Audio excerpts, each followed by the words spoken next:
ma'am कोई class basic to advance series की continue तौरपोइना असीसे कोई ऑप्शंस को ऑप्शन से यंगमिनसी कोई डेरिवेटिव मार्केट कनो तबने कोई कनो से वीडियो सीरीज से को डेरिवेटिव मार्केट कोई जोक्संग जो ड्रिंग की ममांग द कोइना फीचर की मतंग द दुगे लिवरेजिंग देदी कोई मार्जिन को अदुगा फीचर द कोइना सेटलमेंट तौरखान कमाई तब खप अब सराउपा में देखो ना डिस्कशन तौर ममांगी वीडियो सिंह को अदु ngasi टॉपिक से कोई ऑप्शन को ऑप्शन अदुगा मागी टाइप्स ऑफ ऑप्शन अदु ऑप्शन की प्राइस को स्पॉट प्राइस ऑप्शन प्राइस ने दे देखो की स्टैक प्राइस का ने लेना जा हाई में हम सी की डिफरेंस तो जेंग मिने से को अदु ममांग द कोइना कोई फीचर की मतंग द नैना की मतम द सगी मार्केट से अप ट्रेंड चलप मतमदा कोई कदवे हाइबनो फीचर से कोइना मार्केट से अप ट्रेंड चलगदी कोई बायर ओइना एंट्री तवे हाई को बायर ओइना कोई एंट्री तवे अदुगा मार्केट से डाउन द लागदी कोई सेलर ओइना एंट्री तवे को आईदी कोइना मार्केट कोई स्टॉक मार्केट तवे से प्रेडिक्शन ngakani प्राइस से कोई टेक्निकल एनालिसिस तने खंगदे नत्रगना कोई से न्यूज़ तगिनी खंगदे को कोइना हारिबा मयाम से एनालिसिस तौर मतुंग द मार्केट से आदि मखारम न कुमक पय नत्रग मथलोम न कार पय हाबिसिगी मतुंगिना कोइना कनो से स्टार्ट कनो से कोई ट्रेड को ngasi इन लौदिबा ट्रेड नत्रग आगी स्विंग ट्रेड तो आगी एनालिसिस डिपेंड तौदुनि नत्रा सो मतंग द इन मयाम द पनिंग मतंग कनागुंबा मीसिंग न कोई टिप्स लौरग नत्रग सॉफ्टवेयर द डिपेंड तौरग ट्रेड तौसे तौदबनी हेना फैको कोइना निगम द टिप्स लौर द पुंसी सुप टिप्स लौरग दम ट्रेड तौबै मुहत मतम खरा सही अमा अनि अहुम को इंगम द मांग जसनु कैसु काइदे एनालिसिस तौसे तम तमगा को टेक्निकल एनालिसिस से फजना तौरग कोई ट्रेड तौबदुना हेना फैयेना खले को मैम के पाम्बनी अदो आगी मोड ओइनदी कोई इंगम दगी टिप्स लौरग नत्रगना सॉफ्टवेयर द डिपेंड तौरग ट्रेड तौबसे तौहनिंग देखो कोई मार्केट ना अप चट पाइसे मैम से न खंगिसने अप चट पाइसे ngसाइगी हेता स्ट्रेटजी त कार ओइन नत्रा अबुंग से कनि खितंग डाउन मुलौने खरा अबुंग से कनि खितंग डाउन मुलौगनी स्माइना को डाउन कुमक प मोहालसी नत्रा डाउन कुमक प डाउन मुला कनि खितंग हम को मुदि ट्रेस में लौगनी खरा मुकुम गनी खरा मुदि ट्रेस में लौगनी को तो हाई बसिगी कनो सिंगसे द खोइना मिजिंग दुसे कइनो हागदे साइगी खोइना फीचर द ट्रेड लोबो मतमदा हजितंग पनगदी को अप ट्रेंड द खोइना बायर ओइना संगगा ट्रेड लवे अदुगा डाउन ट्रेंड द खोइना सेलर ओइना संगगा ट्रेड लवे को अनबदु कोई ऑप्शन ददी खेनरे से कइनो हागदे को ऑप्शन द खोइना खेनरी से कसै खोइना सिगी अप ट्रेंड चटप मतम से तो अप ट्रेंड लाख मतम सिदा कोई ऑप्शन द कइदवे तो सिगी ngसाइगी यम को ड्रॉ तौजरके को मैं सिदा अप ट्रेंड लेरे मार्केट को अदुगा सिदा न डाउन ट्रेंड लेरे कोई अप ट्रेंड चटप मतम सिदा कोई suppose option the Koyna type अनि लेगनी कॉल ऑप्शन हाइबा अमा पुट ऑप्शन हाइबा मको नोगा माने दबदा कोई फीचर का माने दबदा अखोइना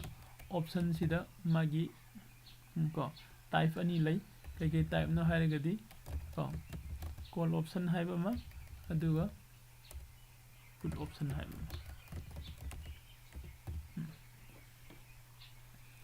कॉल ऑप्शन अमा पुट ऑप्शन अमा को कोई माने लै हाइरिबा call option and put option से अनीसीगी अमुक खेनबसु लेरेगो खेनरिसे कदाइते नो कांदंग सा अखोइना फीचर द मार्केट से अप द बाय तवे डाउन द सेल तवे हाइबनी ऑप्शन द दिलाई से मागी ममिंग सिनजु ताए ऑप्शन नम ले मार्केट के अप ट्रेंड तव मतम सिदा अखोइना बाय तवसु यागनी सेल तवसु यागनी हाइ को तंग कंफ्यूजन लेगनी अदु मुन ताबियो दु प्रैक्टिकल तवर खान हेन खंगनी को अदु अखोइ नुमिदांगी कोई पुंग तडेट का मखाई डिस्कशन ngasi दगी हौरनी को पुंग निपान के मैम जॉइन तो बिरो सिगी क्लास की वीडियो ची येंगा मतुंगदा होरेन अखोय पुंग मापनगी मॉर्निंग की 9 AM की लाइव क्लास अखोयगी लाइव प्रैक्टिकल का अखोय ट्रेड तौमिनाबदो ग्रुप ट्रेडिंग अदुसु क्वेश्चन सम हंगकपा यागनी अदुगा अतोपा अमना नुमिदांगदे डिस्कशन दा हंगकपा यागनी का अदु सिगी मार्केट से अप ट्रेंड का सिदा लैसे अखोय मार्केट से अप ट्रेंड नत्रा सिगी अप ट्रेंड ओइलिबा मार्केट से अप ट्रेंड ओइलिबा मार्केट सिदा अखोयना करी तौबा यागे हाय कांदा को अखोयना बाय सु तौबा याय सेल सु तौबा याय हाय ऑप्शन दा अनी लay हाय करंबो ऑप्शन बाय तौदिनो करंबो ऑप्शन सेल तौदिनो करीगिनो हाय को क्वेश्चन से करंबो ऑप्शन से आई मार्केट की अब लाखो मतम दा बाय तौदिनो करंबो ऑप्शन से ना मार्केट की अब चट मतम दा सेल तौदिनो अदुगा आइना बाय तौदिबो सेल तौदिसिना करीगिनो सिनि को ओके सिसिदा आई किनो सी इरगे असागी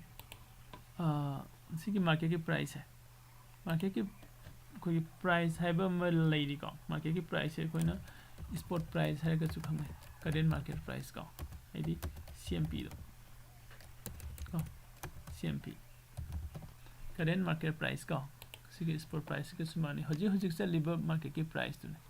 हजिक चलीब मार्केट की प्राइस है spot price current market price है अखोई अंडरलाइंग एसेट का अखोना ममांग क्लास डेरिवेटिव कदा करीनो है अखोई अंडरलाइंग एसेट डेराइव तौथोरगा सेमकपदुनी हाइगरे नत्रा अदुदि ngसाई अंडरलाइंग एसेट ओइरिबा स्टॉक्स नत्रगना इंडेक्स तो मागी हजिक लेरिबा प्राइस तो अदो अखोइने स्पॉट प्राइस हाइना खंगनै को स्पॉट प्राइस सिना हेंगलप मतमदा मार्केट से अप चली स्पॉट प्राइस ना हंदरप मतमदा मार्केट से डाउन ने अखोगी सिदा चार्ट सिना अखोइ द डिस्प्ले तविसिने कइनो चार्ट सिना अखोइ द करिनो गन अखोगी हजिक ओइरिबा मार्केट की price up and down ma'am से आई थिंक ग्राफिकली मान रिप्रेजेंट तौबियो को अखोइ द हाइरिबा सिगी चार्ट की पैटर्न सिगी मतुंगिन अखोइना मार्केट की अप एंड डाउन से खंगबने नत्रा अदो मार्केट की अप एंड डाउन से अखोइ सिदै खंगे सि खंगबि मतुंगिन अखोइना मार्केट सिना अप चलक मतमदा ऐसे ऑप्शन द को कॉल ऑप्शन पुल ऑप्शन से कॉल ऑप्शन से बाय तौगनी मार्केट सिना अप चलक मतमदा कॉल ऑप्शन बाय तौगनी अदुग मार्केट सिना डाउन चलक मतमदा पुल ऑप्शन से अखोइना कैदौगनी सेल तौगनी को अदुई सिदा कनम त कनो येंगे एडिट ओके चले को हाइदि मार्केट सिना अप चलक मतमदा अखोइना करी बाय तौने हाइबनो कॉल ऑप्शन अदुगा सेल तौदुसिना पुल ऑप्शन को मार्केट सिना अप ओइबा मतमदा को सेल पुट तौगनी कॉल न बाय तौगनी करिगिनो हाइरगति मार्केट से सिदा माई प्राइस से हेंगलक मतम से सिदा कॉल गी मागी प्राइस से को से सपोज कोगी टेक्स लौर के को कॉल ऑप्शन की प्राइस हाइबम लेगा कॉल ऑप्शन की मागी प्राइस से आई सपोज सिदा लुपा कुन्ने ने लोगे अदुगा सिदना अखोगी पुट ऑप्शन की प्राइस ना 100 ने लोगे को कदाइदा मार्केट की करंबे स्टेज ना मार्केट की सी जगह सिदा सिगी हौरपगी सिगी पॉइंट सिदा सिगी पॉइंट हौरप मतम सिदा मार्केट से कॉल ऑप्शन दना 20 हने लौरे पुट ऑप्शन दना करीने लौरे खनो 100 ने लौरे को दसी कॉपी गुम दबो याबो यावब्रा ओके ओके सिदे लाए खलसी सिगी जौरको मतम सिदा तो मार्केट से सुम हाइगलगा सी जौरको मतम सिदा सिगी कॉल ऑप्शन से सिसिना सपोज 100 जौरे खलसी जस्ट एग्जांपल इन सुम न तौबगिनि को से सिम ओइगन हैव नते को सुमाइने लेरे खनसी सही कॉल ऑप्शन से सिदा लुपा कुन खतंग पीरम से मार्केट से अफ से कार कांदा कॉल ऑप्शन से लुपा चाम यौरे पुल ऑप्शन से लुपा चाम क पीरम से मार्केट से हाइगलगा पुल ऑप्शन से लुपा कुंद हंद्रे हाई विद मीन्स मार्केट से अखोगी स्पॉट प्राइस ना मथलोम ना काखलपगी मतुंगिना ꯑꯩꯒꯤ ꯀꯣꯜ ꯑꯣꯞꯁꯟꯒꯤ ꯄ꯭ꯔꯥꯏꯁꯁꯦ increase ꯇꯧꯔꯛꯑꯦ ꯍꯥꯏꯕꯅꯦꯕ ꯀꯣ increase ꯇꯧꯔꯛꯑꯦ ꯑꯗꯨꯒ ꯄꯨꯠ ꯑꯣꯞꯁꯟꯒꯤ ꯄ꯭ꯔꯥꯏꯁꯁꯤꯅ 100 ꯑꯣꯏꯔꯝꯕꯗꯒꯤ 20ꯗ decrease ꯇꯧꯔꯛꯑꯦꯕ ꯁꯤꯅ ꯃꯔꯝ ꯑꯣꯏꯔꯀꯥꯟꯗ ꯑꯩꯈꯣꯏꯅ ꯇꯧꯔꯤꯁꯦ ꯀꯩꯅꯣ ꯃꯥꯔꯀꯦꯠꯁꯤꯅ ꯑꯞꯇ ꯂꯥꯛꯄ ꯃꯇꯝꯗ ꯑꯩꯈꯣꯏꯅ ꯀꯣꯜ ꯑꯣꯞꯁꯟꯁꯦ ꯕꯥꯏ ꯇꯧꯒꯅꯦꯕ ꯀꯣ ꯑꯗꯨꯒ ꯃꯥꯔꯀꯦꯠꯁꯤꯅ ꯗꯥꯎꯟ ꯂꯥꯛꯄ ꯃꯇꯝꯗ ꯑꯩꯈꯣꯏ ꯄꯨꯠ ꯑꯣꯞꯁꯟꯁꯦ ꯁꯦꯜ ꯇꯧꯒꯅꯦꯕ ꯌꯥꯏꯀꯣ ꯃꯌꯥꯝ ꯑꯗꯨ ꯉꯁꯥꯏꯒꯤ ꯁꯤꯒꯤ ꯑꯣꯄꯣꯖꯤꯠꯇ ꯀꯔꯤꯃꯨꯛ ꯂꯥꯛꯀꯦ ꯍꯥꯏ ꯀꯥꯟꯗ ꯉꯁꯥꯏꯒꯤ ꯁꯤꯁꯤꯗ ꯑꯩꯈꯣꯏꯅ ꯀꯣꯜ ꯑꯣꯞꯁꯟꯒ ꯄꯨꯠ ꯑꯣꯞꯁꯟꯒꯒꯤ ꯄ꯭ꯔꯥꯏꯁꯁꯦ ꯑꯗꯨꯝ ꯃꯥꯟꯅꯅ ꯂꯧꯁꯤꯜꯂꯁꯤ ꯑꯦꯛꯖꯥꯝꯄꯜꯒꯤ ꯅꯨꯡꯉꯥꯏꯅꯕꯀꯣ ꯉꯁꯥꯏ ꯁꯤꯗ ꯀꯣꯜ ꯑꯣꯞꯁꯟꯁꯤ ꯂꯨꯄꯥ 100 ꯄꯤꯔꯦ ꯄꯨꯠ ꯑꯣꯞꯁꯟꯁꯤꯅ ꯂꯨꯄꯥ 20 ꯄꯤꯔꯦ ꯑꯃꯨꯛ ꯑꯁꯤꯗ ꯃꯥꯔꯀꯦꯠꯁꯦ ꯍꯥꯏꯊꯔꯛꯄ ꯃꯇꯝꯗꯗꯤ ꯀꯣꯜ ꯑꯣꯞꯁꯟꯁꯤ ꯂꯨꯄꯥ 20 ꯄꯤꯔꯦꯅ ꯂꯧꯔꯁꯤ ꯀꯣ ꯁꯤꯒꯤ ꯄꯣꯏꯟꯠꯁꯤꯗ ꯑꯗꯨꯒ ꯄꯨꯠ ꯑꯣꯞꯁꯟꯁꯤꯅ ꯂꯨꯄꯥ 100 ꯄꯤꯔꯦꯅ ꯂꯧꯔꯁꯤ ꯀꯣ ꯑꯗꯨꯗꯤ ꯁꯤꯒꯤ ꯀꯟꯗꯤꯁꯟꯁꯤꯗꯗꯤ ꯑꯩꯈꯣꯏꯅ ꯑꯃꯨꯛ ꯀꯔꯤ ꯂꯥꯛꯑꯦ ꯀꯣ ꯁꯣꯝ ꯁꯥꯏꯗꯁꯤꯗꯗꯤ ꯑꯩꯈꯣꯏꯅ ꯑꯃꯨꯛ ꯀꯔꯤꯃꯨꯛ ꯂꯥꯛꯀꯦ ꯍꯥꯏ ꯀꯥꯟꯗ ꯉꯁꯥꯏꯒꯤ ꯃꯥꯔꯀꯦꯠꯁꯤꯅ ꯗꯥꯎꯟ ꯇ꯭ꯔꯦꯟꯗ ꯂꯥꯛꯄ ꯃꯇꯝꯗ ꯀꯣ ꯃꯥꯔꯀꯦꯠꯁꯤꯅ ꯗꯥꯎꯟ ꯇ꯭ꯔꯦꯟꯗ ꯂꯥꯛꯄ ꯃꯇꯝꯗ ꯑꯩꯈꯣꯏꯅ ꯇꯧꯗꯣꯏꯁꯦ ꯀꯩꯅꯣ ꯍꯥꯏꯔꯒꯗꯤ ꯁꯤꯒꯤ ꯀꯣꯜꯁꯦ ꯕꯥꯏ ꯇꯧꯔꯔꯣꯏ ꯁꯦꯜ ꯇꯧꯔꯅꯤ ꯑꯗꯨꯒ ꯁꯤꯒꯤ ꯄꯨꯠꯁꯤꯅ ꯑꯩꯈꯣꯏꯅ ꯕꯥꯏ ꯑꯣꯏꯅ ꯇꯧꯔꯅꯤ ꯍꯥꯏꯕꯗꯤ ꯀꯔꯤꯒꯤꯅꯣ ꯍꯥꯏꯔꯒꯗꯤ ꯉꯁꯥꯏꯒꯤ ꯀꯣꯜ ꯑꯣꯞꯁꯟꯒꯤ ꯄ꯭ꯔꯥꯏꯁ ꯀꯣꯜ ꯑꯣꯞꯁꯟꯒꯤ ꯄ꯭ꯔꯥꯏꯁꯁꯦ 100 ꯔꯨꯄꯤꯁ ꯑꯣꯏꯔꯝꯕꯗꯒꯤ ꯃꯥꯔꯀꯦꯠꯅ ꯍꯟꯊꯈꯤꯕꯒꯤ ꯃꯇꯨꯡ ꯏꯟꯅ ꯁꯨꯝ ꯍꯟꯊꯔꯛꯑꯀꯥꯟꯗ 20 ꯌꯧꯔꯦ ꯈꯜꯂꯁꯤ ꯁꯤꯗ ꯑꯗꯨꯗꯤ ꯑꯩꯅ ꯂꯨꯄꯥ 100ꯗ ꯍꯥꯟꯅ ꯁꯦꯜ ꯇꯧꯔꯝꯃꯒ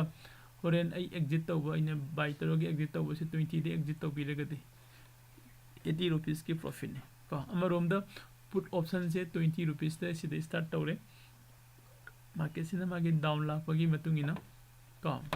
ꯄꯨꯠ ꯑꯣꯞꯁꯟꯒꯤ ꯃꯥꯒꯤ ꯄ꯭ꯔꯥꯏꯁꯇꯨꯗꯤ ꯏꯟꯀ꯭ꯔꯤꯖ ꯇꯧꯋꯦ ꯍꯥꯏꯕꯅꯤ ꯏꯟꯀ꯭ꯔꯤꯖ ꯇꯧꯔꯛꯄꯗꯨꯅꯉꯁꯥꯏꯒꯤ ꯄꯨꯠ ꯑꯣꯞꯁꯟꯁꯦ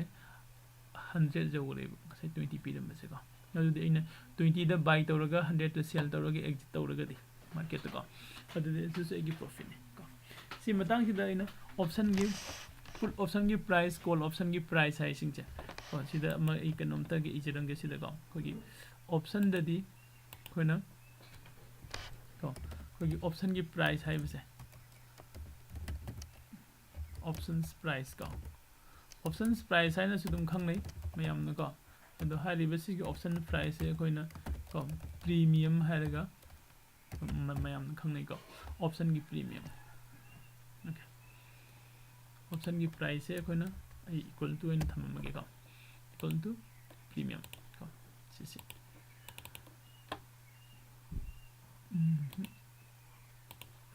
ओके सुमाइने लई को अखोना कॉल ऑप्शन को दुगा पुट ऑप्शन नत्रा अदुदि ngасai अखोना ऑप्शन सिगा अदुगा फीचर सिगा ऑप्शन गा फीचर गा खेनरे सिदि अखोना ऑप्शन सिगा फीचर सिगा खेनरे सिदि करिनो हायगदि फीचर जदि अखोना मार्केट सिना अफ्टर लाकु मतमदा बाय तौरगे एंट्री तवे नत्रा डाउन तौरगे मतमदा सेल तौरगे एंट्री तवे अदुबो ऑप्शन ददि मार्केट से अप तब मतमदा आई बाय तौरगा बायर ओइने एंट्री तबसु याई सेल तौरगा सेलर ओइने एंट्री तबसु याई नत्रा अदुगा मार्केट से डाउन लाप मतमदसु आई बाय तौरगा बायर ओइने एंट्री तब याई सेल तौरगा आई सेलर ओइने एंट्री तब याई तबदबु अइना करम बाय तौदिनो करम सेल तौदिनो हाइबसिन अइना खंगदुसु को मार्केट की अप ट्रेंड अइना बाय तौदिसु कॉल ऑप्शन सिने मार्केट की डाउन ट्रेंड अइना बाय तौदिसु पुट ऑप्शन ने को ओके कॉल ऑप्शन का पुल ऑप्शन का से पूरा कंट्रास्ट ने ऑपोजिट ने अमन मार्केट अप ट्रेंड मागी प्रीमियम से इंक्रीज तौबने पुट न मार्केट से डाउन ट्रेंड कम पुट ऑप्शन की प्राइस है मागी प्रीमियम से इंक्रीज तौबने कम ओके अदि असा कोइना ट्रेड लौरप मतमदा कॉल ऑप्शन हाइबा म पुल ऑप्शन हाइबा म हाइरिबो ऑप्शन अनि सी आइदि अखोगी कमाइन लौदीनो को आई पुल ऑप्शन नि नत्र कॉल ऑप्शन नि कमाइन खंगदीनो को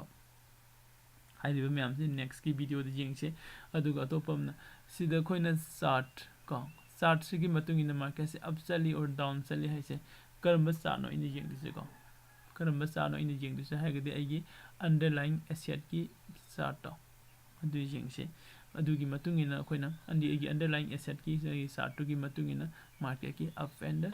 डाउन को ꯑꯩꯈꯣꯏꯅ ꯐꯖꯅ ꯈꯪꯕ ꯉꯝꯒꯅꯤꯀꯣ ꯑꯗꯣ ꯉꯁꯤꯒꯤꯗꯤ ꯁꯤꯒꯤ ꯀꯩꯅꯣꯁꯤꯒꯤ ꯑꯣꯏꯅ ꯑꯩ ꯁ꯭ꯋꯥꯏꯗ ꯂꯣꯏꯁꯤꯟꯒꯦ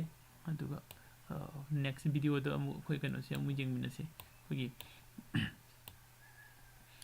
ꯀꯣꯜ ꯑꯣꯞꯁꯟ ꯄꯨꯜ ꯑꯣꯞꯁꯟ ꯑꯩꯈꯣꯏꯅ ꯃꯥꯔꯀꯦꯠꯇ ꯑꯦꯟꯇ꯭ꯔꯤ ꯇꯧꯒꯦ ꯍꯥꯏꯔꯒꯗꯤ ꯀꯃꯥꯏꯅ ꯑꯦꯟꯇ꯭ꯔꯤ ꯇꯧꯗꯣꯏꯅꯣ ꯑꯩꯈꯣꯏ watch list call option and put ꯑꯣꯞꯁꯟꯁꯦ ꯀꯃꯥꯏꯅ ꯍꯥꯞꯆꯤꯟꯗꯣꯏꯅꯣ ꯍꯥꯏꯕ ꯁꯤꯒꯨꯝꯕ ꯀꯣꯏꯁꯟ ꯃꯌꯥꯝ ꯑꯃ ꯀꯣ ꯅꯦꯛꯁꯀꯤ ꯚꯤꯗꯤꯑꯣꯗ ꯑꯃꯨꯛ